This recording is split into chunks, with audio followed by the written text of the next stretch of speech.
And today, we're announcing a comprehensive set of built-in features to help you limit distraction, focus, and understand how you're spending your time.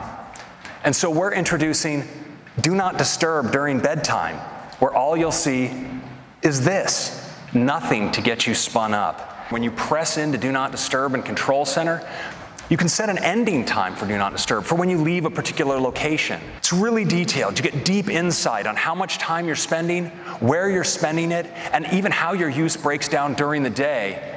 When you're using the app, you'll receive a helpful notification letting you know time is almost up.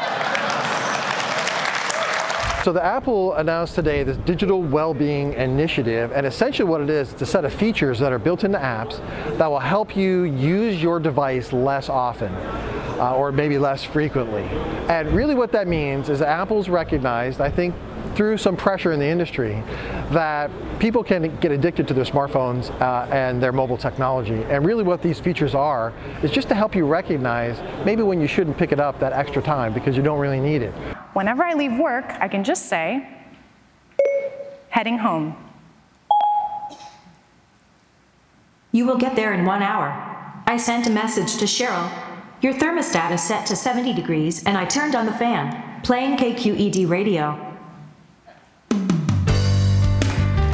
First, I'm gonna grab my color, and then like I said, I need to go a little bit shorter. All right.